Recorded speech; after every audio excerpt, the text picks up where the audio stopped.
Hello, beautiful people. Welcome to 321 No Kiddin. Bobby the Awesome here.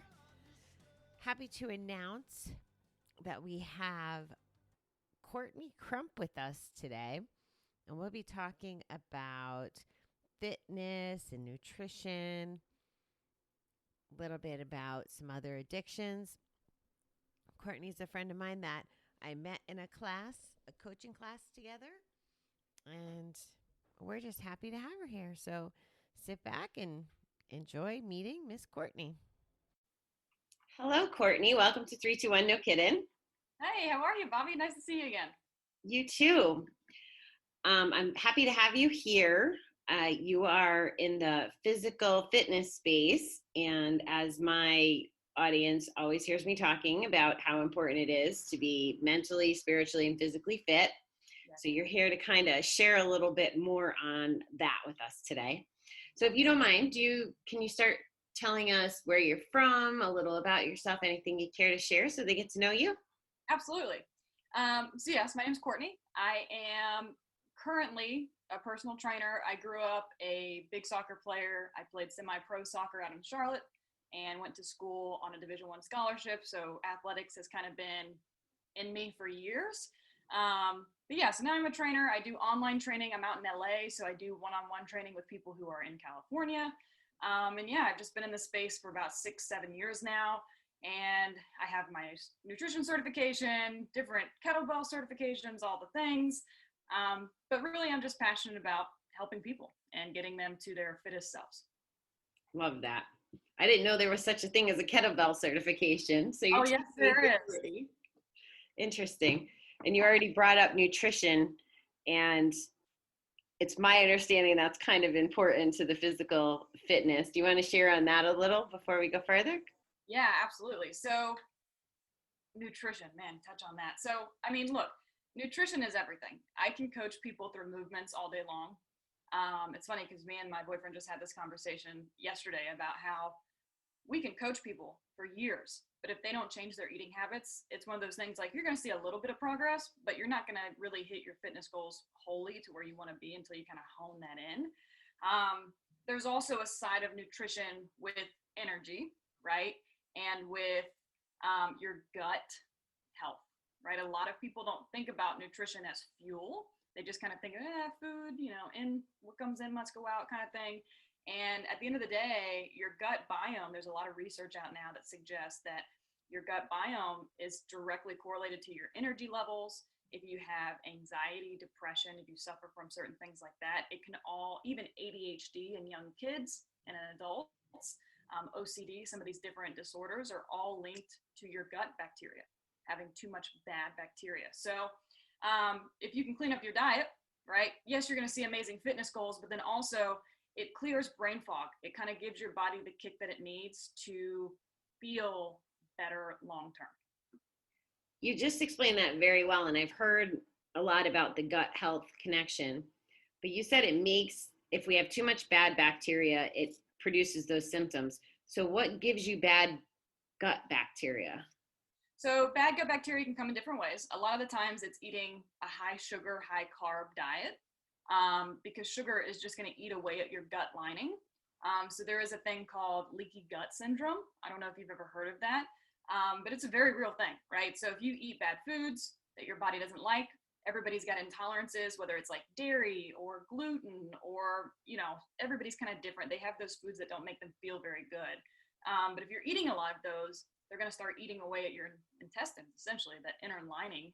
And then you have bile that will leak into your body, causing this leaky gut syndrome, which can cause a plethora of different things, autoimmune disorders, anxiety, depression, because then it starts to affect your nervous system, right?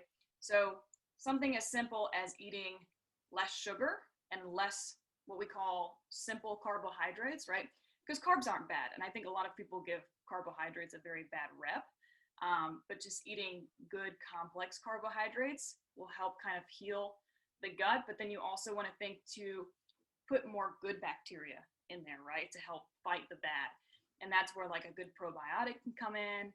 You can get good probiotics from fermented foods, right? So like sauerkraut, pickles, yogurt, different things like that. If you eat those daily, it can help kind of rebuild that good gut biome to kind of give you a little bit more energy long term. Thank you for explaining that. Yeah, You made it simple and clear. I appreciate that. of course. So if you get a client that comes to you and wants to work with you and change their body, I know before I dug deeper into my recovery and understood that it's all relative, you know, my mind is impacted by my body and vice versa, and our guts and brains and all that good stuff. I was probably 220, I think, when I started as far as a weight goes. And I tried different things and I try to learn. I'm still not where I want to be exactly. There's still a learning curve of what works and stuff. But if you were telling someone, so if someone was trying to quit gambling or drinking or drugging or whatever, if someone was new to this, yeah, where would you start them off? That's a good question. And that is the everlasting question that we have, right? It's really a thing of what your client feels most comfortable with, right? So usually my first initial assessment with my clients, it needs to be a joint agreement. And it needs to be something that my client feels comfortable and confident changing, right? So if it's something as simple as, hey, you're not drinking enough water throughout the day, how do you feel about drinking 2 glasses of water instead of 1 glass of water, right? Like it can be something as small as that. So I think also the other side of that is people cut off way too much in the beginning. They just think that they can just go cold turkey on eating bad habits, not exercising, and now they want to exercise 6 days a week, and they want to eat all the good foods. And it just doesn't work that way, because you can maintain that, but not for very long, right? Because like I said, your body's going to crave those sugars, and you're just not giving your body a chance to adapt to the changes that you're putting on it, right? So I think it would just kind of be, find out what you feel comfortable changing, right? I tell my clients, pick 1 movement goal, 1 nutrition goal, and 1 regeneration goal. So movement being some sort of exercise, like maybe wake up and go for a 30-minute walk. Okay, great, we're going to start that. Nutrition being, what's one thing we can change? Is it we're going to cut something out, or is it going to add something back in, right? So everybody's big thing is drinking, right? Oh, I don't want to cut out alcohol. I don't want to cut out my couple glasses of wine at night. And that's fine. I don't want you to cut those out. But instead of 3 glasses of wine, how do we feel about 2 glasses of wine, right? And like slowly trying to cut that back. And then regeneration just being recovery. So are you getting enough sleep? Are you stretching? Are you foam rolling? Are you doing the things necessary because you're putting a lot of stress on your body with exercise, right? Are we doing the other side of that to make sure that we're taking care of ourselves? So I just say start small and start with things that you know you can accomplish. And then long term, you can bite off more than you want to chew. Oh, you just reminded me of one of my friends, the one that I go bike riding with, and he was working out 2-3 times a day. Like he'd go bike riding with me in the morning, and then he would go do it at night, and he was running in between. And I kept telling him, you need a day off, like you need to rest. I don't know all the science, but I just knew that you shouldn't be doing that 7 days a week. So I'm really grateful that you brought up regeneration. That's a nice word. I like that word today. It's a good one. So we, as an addict, and I'm going to speak for everybody, but we want instant gratification. So I can see why your role is kind of to slow us down and do the bite-sized pieces. So I really appreciate that concept. So how long does it take? Because I could see an instant gratification person being like, well, how long does it take for me to change and feel better and all that? What does that look like? Oof. It's a journey. You know, I tell people when they're going on their fitness journey, this is a marathon. It's not a sprint. It's just not.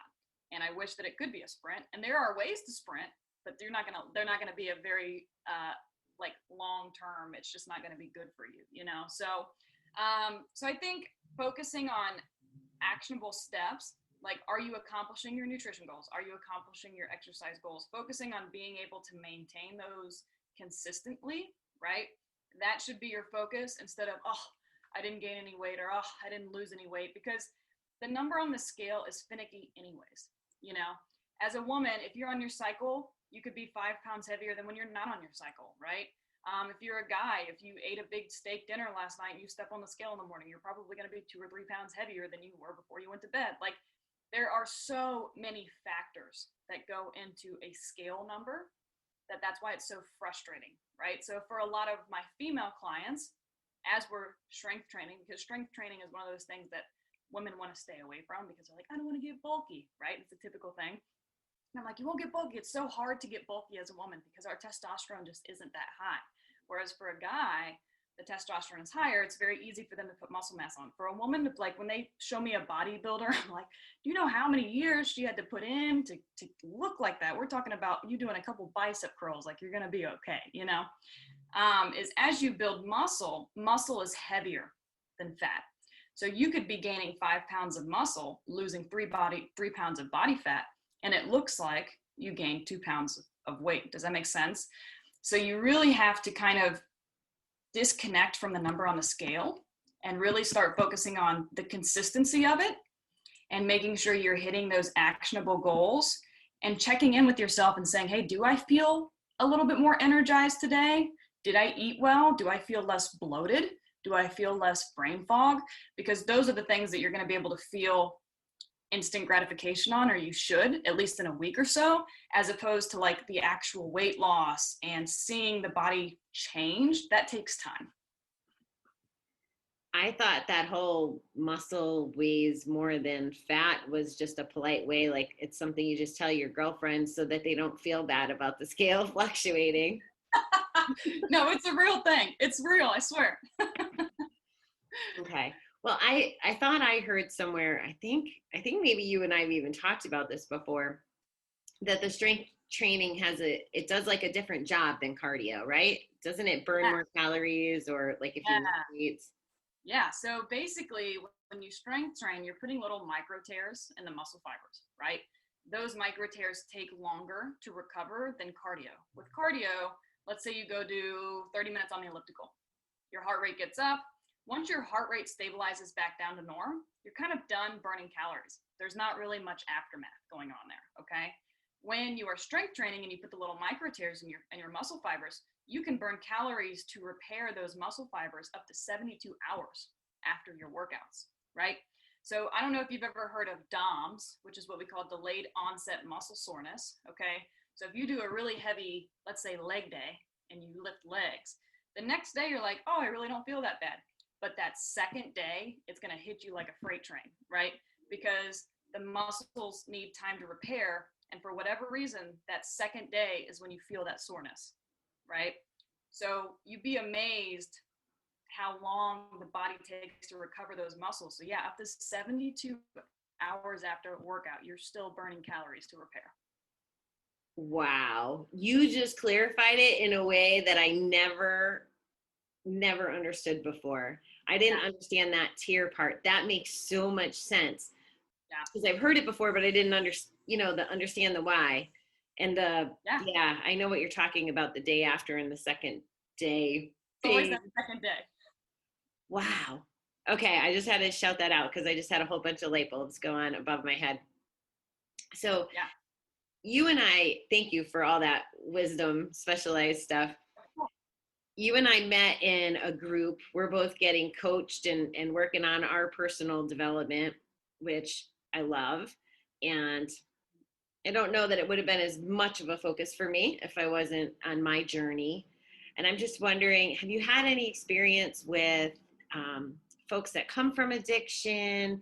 You know, do you see people in this space? Because there's a couple people in our class that really went to fitness from addiction. So I was just curious if you had any thoughts on that. Yeah, so I'll touch on two things. First thing being, I haven't worked with anybody who struggles with drug or alcohol addictions, but I have worked with a lot of females that struggle with food addictions, right? Whether it's they have a bad relationship with overeating, like binge eating and purging, or they have a bad relationship with like bulimia where they don't eat, right? So I've worked with both sides of the spectrums. It's a very touchy subject. It's a hard subject to coach on because I personally have never struggled with those things. So I have to be very, very, very careful with my verbiage with these individuals. And the overall picture that I've seen help them is to really over time educate them on how food needs to be seen as fuel for our bodies, right? The only way to get them to see food as fuel is to get them to feel the difference in their bodies over time by eating the right things and the right amounts and the right times, right? All of these things. But it's hard. I mean, I'm not going to lie. It's a tough thing as a coach to go through because you're trying to help somebody. You want to help somebody so bad, but they're struggling with this behavioral addiction to food. And I mean, we all know probably one person that has the comfort is a food is comfort kind of person, right? They overeat, they binge eat, and it's sad. But it's also one of those things where you can't help those people until they're ready to help themselves, right? So they have to make that step and say, hey, I do have a problem with this. What's one thing I can do to help myself? So I don't ever have those people count calories. I don't suggest counting calories because then that can become another obsessive behavioral thing, right? Is making sure they're staying within their calorie limits. So usually it's more of a food log of feeling, right? So what did we eat today? How do we feel? Do we feel energized? Do we feel bloated? Do we feel like we hit a crash in the middle of the day? And we just kind of try and sift through those bad foods that they're eating or the bad habits that they're having by making them focus on how they are feeling, right? So getting the attention away from the food and put it on them. It's a journey though. I've worked with a girl for about 1.5 years who was bulimic, and we have just finally gotten her to a good place where she doesn't look like she doesn't get anxiety around food. She used to get anxiety going to like weddings or parties because there was going to be food everywhere and she felt like she couldn't control herself. But it took us 1.5 years to get here. So I think one, working with somebody that's got experience, right, in the realm of behavior change when it comes to an addiction like that. But two, also understanding that it's not going to be a quick process and it's going to look like this, right? It's going to be up and down and you're going to have good days and you're going to have bad days. But that's why having a coach and having an accountability partner to talk to will help push you through it. Because a lot of the times, I mean, now that I'm thinking about it, a lot of the times the girls that I'm working with have bad relationships with their families, with their parents, right? So they don't feel supported. They don't feel like they have somebody to talk to. So having that person that you can say, hey, I had a bad day. It's okay. Let's get back on track. And I think that's the key is like when you fall off the wagon, how do we get back on the wagon without feeling shame and without feeling guilt, right? It's hard. So I think that I've seen that side of things, but then I've also worked with some really, really amazing trainers at the gyms that I've worked for who are ex-addicts, right? Drug addicts, alcoholics, and they have just kind of focused that addiction energy into the gym. And I mean, they are massive guys, like in great shape, bodybuilders, Olympic lifters, so like heavy lifters. And they just kind of, I don't know how they did it. I couldn't speak on that, but they definitely channeled that energy and that addiction towards something healthy, like fitness, to where they eat everything the same all day, every day. They exercise all day, every day. They track their macros. They become obsessive, if you will, but about something that's going to help them look good, feel good. And I mean, I think I would be lying if I said that it's not always going to be something that they think about. I know they've talked to me about that personally, one-on-one, like, hey, it's always still there in the back of their minds, right? But they get so much more from exercise and from training other people who are going through a similar process, right? Because a lot of their clients look the same way, right? People who maybe struggled with drugs or struggled with alcohol, and they're able to kind of help them through that process of almost like rezoning their attention towards something that's going to help them. That makes a lot of sense. I want to go backwards for a minute. I have 2 questions around the food.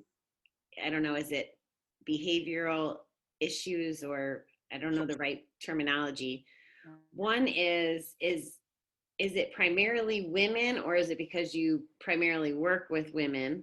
Because you seem to talk about it as women in general. So I didn't know if it was just maybe who you're exposed to, or is that, my assumption would be that it would be a lot more women. And then the other thing that I wanted to call out, because this is where it's tricky. So this food stuff can be a behavioral addiction, just like gambling. However, gambling, we don't need to survive. So it's not part of, you're right, it has a purpose, it's fuel, but we can't live without food. So I love that you said that there was journaling and that you had a different approach around it, because is there anything else we might need to know or think about when it comes to that way? Because a food addiction might look a little different because we need it to live. Yeah, that's a good point. Yeah. So the first thing being, I say women just because I've worked with more women. Now, is it a male thing too? Absolutely. I know that there are probably lots of men out there that struggle with food as well. I just know that it's more common in the female world because of the media and because of the diet culture and everything that the fitness industry represents. It's so funny, whenever you talk to a trainer or you talk to somebody that's been in the fitness industry for a long time, we hate the fads. We hate all of it, right? Because it's all just a sales tactic to get people to buy things and do stupid stuff with their bodies. When we talk to somebody that's been doing it for a while, we're like, no, it's pretty simple. Once you get down to the nitty gritty and you've worked through all the different diets and all of the different fads, you're like, no, this is it. This is the basics. But I think I say women because of that, because it is a more common thing, right? We have a lot of women that struggle with body image because they think they need to be a twig that's this big around, right? And they think, oh, I got to cut calories because they're doing these juice cleanse or they're doing these crazy under eating calories, right? So I just say women because it's what I've worked with before. But when it comes to tracking and trying to get somebody, like I said, you got to, at least for what I've seen work, is trying to get somebody to understand that food is fuel, right? Because you're right, it's not something we can live without. It's not something we can just go cold turkey and be like, all right, you're just done eating food, right? I think it's helping them find good alternatives, right? Because a lot of the times the foods that they want are like sugary, high carb, like really bad for you kind of foods. And they eat those foods because they give them an emotional response from way back when. So a lot of the times it's like we're working through, okay, why do you go to the Doritos when your parents call you, right? Like maybe your parents are giving you some anxiety. So we're trying to like backtrack and find patterns to why they start this binge eating, right?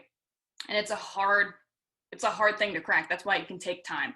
And that's why, like, if you work with a trainer, it's great. Work with somebody that has some background in that, because you can get a little touchy with like words and verbiage and you can kind of trigger people. But then also working with a therapist to figure out, why do you have this bad relationship with food? Why do you have this predisposition with, I don't know, potato chips or burgers and French fries or whatever that is, right? And I think the other half of it is teaching people, one, to focus on how they feel, but two, giving them healthier options, right? Like I've got some really awesome recipes for like Brussels sprouts to make them nice and yummy, butternut squash to make it nice and yummy. Like if you can eat good food that tastes good, right, and makes you feel good, you're like, oh, well then why was I eating the French fries and the cheeseburger when I could have this and this and feel better, right? So I think a lot of people just don't know how to cook. They don't know what healthy cooking and yummy, healthy cooking looks like, because we're in a fast food culture, right? So you can go down the street and get fast food, or you can buy like prepackaged things at the grocery store, which not all of them are bad, right? It's just we have this lack of knowledge of honestly how to cook and how to cook good food. Yeah, makes sense. I'm going to ask you, this is a personal ask.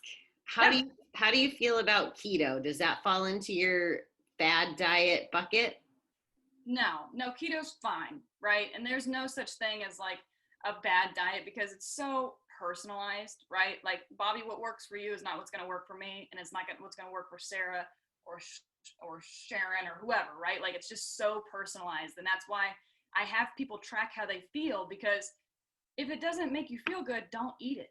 You know what I mean? Like, there's no right or wrong. I do better on a higher carb diet.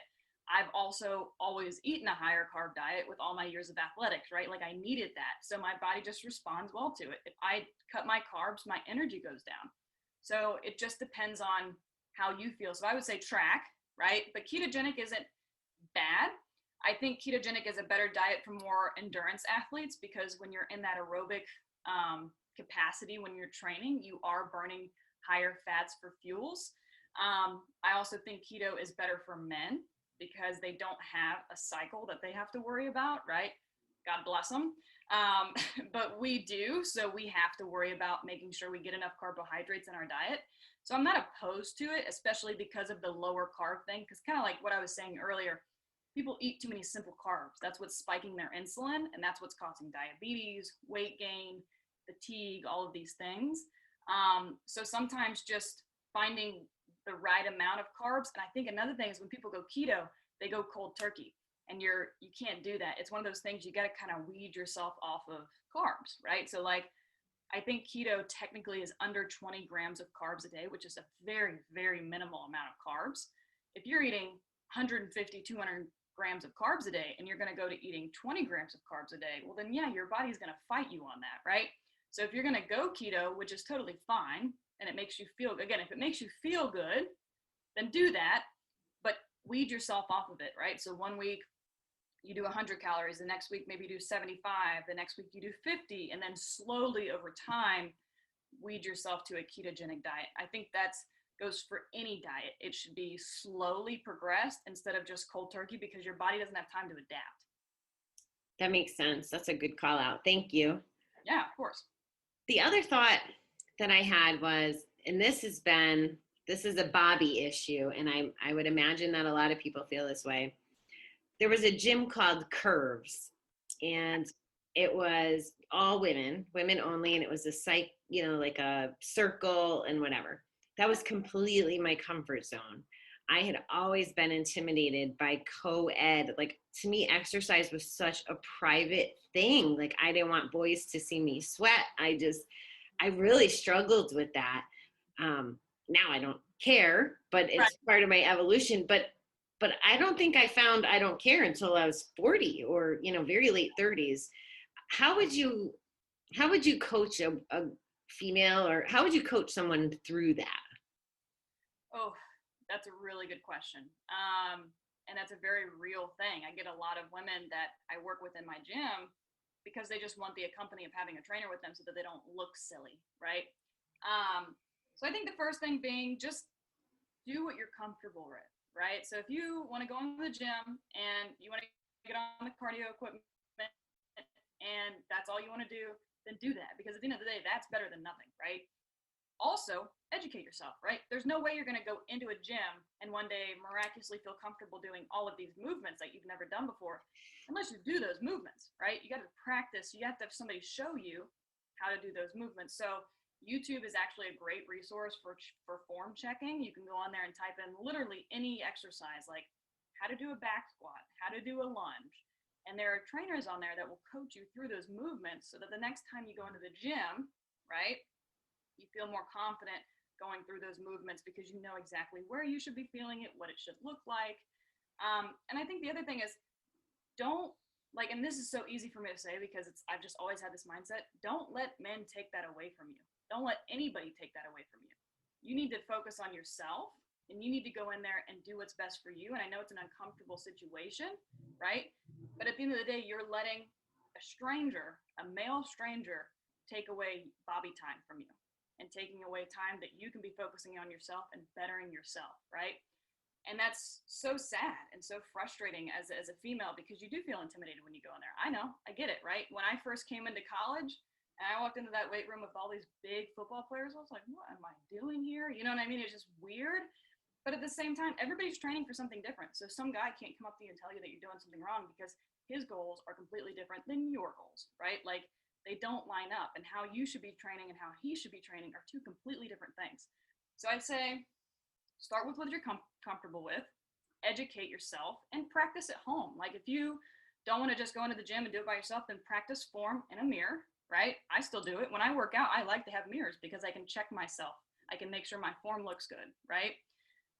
Start with what you're comfortable with. And if you have the money and if you have the funds, hire a coach, hire a trainer to take you through those movements, so that you're doing it right. And that way you kind of have like a little accomplice in the gym so that you feel more comfortable moving throughout the space until eventually you feel like you don't need that person anymore, and you're confident in yourself enough to go do that. But I mean, I think everybody should have a trainer. If you don't have a trainer, you need to get a trainer, right? Because if you are scared to go through those movements and you're feeling a little intimidated, then have somebody help you through that to where you get to a point where you can do it on your own. Great advice. Yeah. Have I forgotten anything that we need to talk about? No, I mean, that's a lot. I feel like I just chatted your ear off. But I mean, this is what I do for a living, right? And I just love coaching and I love telling people about it. And I think everybody's health journey looks different. So I just think people need to stop comparing themselves and stop judging like these fitness models online, because I'll be here to tell you, and I'm in the fitness industry. I am right smack in the middle of the fitness industry. Those people are not healthy. Okay. Those people are not healthy. They're usually very underweight, right? They're training crazy amounts of time. And they're usually taking something, whether it's testosterone, steroids, HGH. And that's not necessarily good for you either, depending on who you are as a male or a female, right? So I think people just need to disconnect from what the fitness industry tells them they should feel and tells them the way that they should look, and just focus on your own journey, right? Because as long as you are happy when you look in the mirror, and as long as you feel good energy-wise throughout the day, then I think you're doing the right thing. Good advice. Good advice. Yeah. Thank you. Mm-hmm. So how can people find you? Oh, how can people find me? Well, I have an Instagram, so you can check me out there. Court, COURT_Crump, CRUMP, as in Paul. So you can hit me up there. I also have a Facebook page that's Courtney Crump Fitness. And then you can find all of my contact details on one of those. My email is courtney.crumppt, as in personal training, @gmail.com. So you can hit me up there. Like I said, I do online training and I do in-person training. But even if you just need help, like that whole question from the beginning, where do you start, right? That's everybody's first question. I don't know where to start. Well, then maybe we can sit down and talk about like 3 things that we can actionably do every day to kind of get you on your journey. Great. I love this because it's a permanent thing. It can impact you for the rest of your life. You know, you're giving people like tools in their toolbox. So I feel very aligned to what you're doing, and to have that personal touch. It's something we should make the investment in ourselves. You know, it aligns with how I feel about all that. So I appreciate that. Yeah, absolutely. I appreciate you being here today. I will make sure that all that contact information is in the show notes. Perfect. And we will talk to you again, maybe in the future. Yeah, absolutely. I love this. Thank you so much, Bobby, for thinking of me. And I mean, you're crushing the game right now. And I'm super proud of everything you've accomplished, girl. You're doing great. Oh, thanks so much, Courtney. As you guys know, I went to the Coping with Cooped concept for Corona. Well, that was a lot of C's. At any rate, because I was out of the habit of interviewing, I think you heard Justin's interview without a positive quote. So I want to make sure I don't do that today. So our quote for today, since it was a fitness episode, I got this from fitnesschat.com, and it ties a little into our conversation with Courtney, and it says, "Don't be afraid of being a beginner." We all have to start somewhere, guys, and I know fitness can be intimidating, as I mentioned in the interview, so I hope that resonates with you, and I hope everyone has a fabulous rest of your day. Thanks so much for tuning in.